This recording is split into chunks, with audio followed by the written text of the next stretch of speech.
আমাৰ ইয়াতে যি ছাত্ৰ ছাত্ৰী উপস্থিত হৈছে সেইসকলক আমাৰ অন্তৰৰ পৰা ধন্যবাদ জ্ঞাপন কৰিছো। তেওঁলোকে দেখিছে বৃহত্তৰ মন্দিৰ ছাত্ৰ সমাজ ওলাই আহিছে। আজি ওলাই আহি বাগবৰ ৰাজচক্ৰ বিষয়াৰ কাৰ্যালয়ত হাজাৰ হাজাৰ ছাত্ৰ ছাত্ৰী ওলাই আহি প্ৰতিবাদ সাব্যস্ত কৰিছে। যোৱা 15 জুন তাৰিখে 2 নং চাচৰাত যি মাৰিফা তামান্না নামৰ ছোৱালী 10 বছৰীয়া ছোৱালী এজনক আচলতে নৰপিশাসকলে 3জন নৰপিশাসকলে ৰেপ কৰি মাৰ্ডাৰ কৰিছে। তাৰে ন্যায় বিচাৰি আজি ৰাজচক্ৰ বিষয়াৰ জৰিয়তে মুখ্যমন্ত্ৰীলৈ স্মাৰক পত্ৰ প্ৰেৰণ কৰা হয়। এই স্মাৰক পত্ৰত স্পষ্টভাৱে লিখা হৈছে আৰু ছাত্ৰ ছাত্ৰীসকলে দাবী জনাইছে যে যিসকল অপৰাধীয়ে আচলতে এনেকুৱা ধৰণৰ ৰেপ কৰি হত্যা কৰিব পাৰে তেনে সেই অপৰাধীসকল কেনেকুৱাকৈ অপ্ৰাপ্তবয়স্ক হ'ব পাৰে। তেওঁলোকে প্ৰাপ্তবয়স্ক, তেওঁলোকৰ মন মগজু প্ৰাপ্তবয়স্ক হৈ আছে আৰু এই অপৰাধীসকলক কঠোৰৰ পৰা কঠোৰতম শাস্তি প্ৰদান কৰিব লাগে। এই কথাটো এই অঞ্চলৰ বৃহত্তৰ বিভিন্ন ধৰণৰ স্কুল কলেজৰ ছাত্ৰ ছাত্ৰীসকল ওলাই আহি এই কথাটো প্ৰতিবাদ সাব্যস্ত কৰিছে।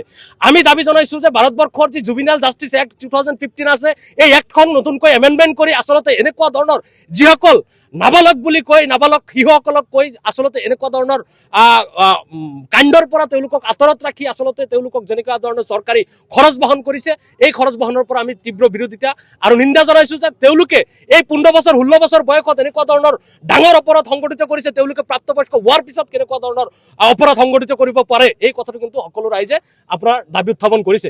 গতিকে ভাৰতবৰ্ষৰ জুবিনাইল জাষ্টিছ এক্ট আমি নতুনকৈ সংশোধন কৰাৰ কাৰণে আমি অনুৰোধ জনাইছো। প্ৰতিবাদী সমদল ওলাইছিলো বৃহত্তৰ মন্দিয়া যুৱ সমাজ আৰু ছাত্ৰ সমাজৰ উদ্যোগত যোৱা 15 তাৰিখত চেচৰা 2 নং চেচৰা গাঁৱত যিটো অমানৱীয় দৰ্শন আৰু হত্যাকাণ্ড হৈছে তাৰ বিৰোধিতা কৰি অপৰাধীয়ে যাতে উচিত শাস্তি পায়, কঠোৰৰ পৰা কঠোৰতম শাস্তি পায়, তাৰ সেই মৰ্মে আমি এটা ছাত্ৰ সমাজ আৰু যুৱ সমাজ মিলি এটা প্ৰতিবাদী সমদল ওলাইছিলো।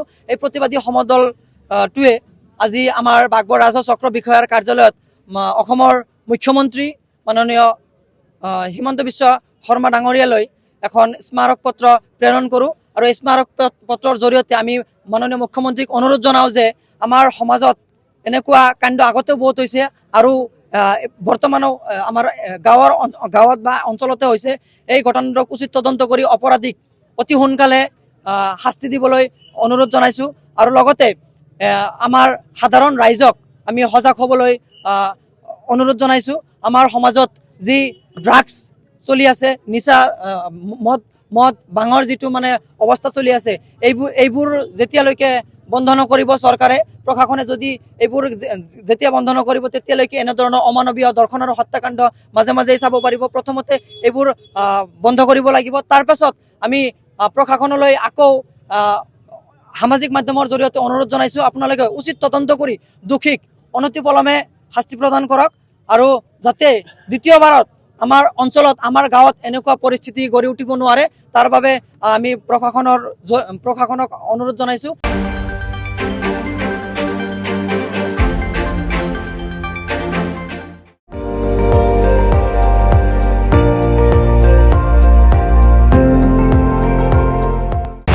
আপুনি চাই আছে ND24, সৰ্বশ্ৰেষ্ঠ নহয় সৰ্বোত্তমৰ দৌৰ।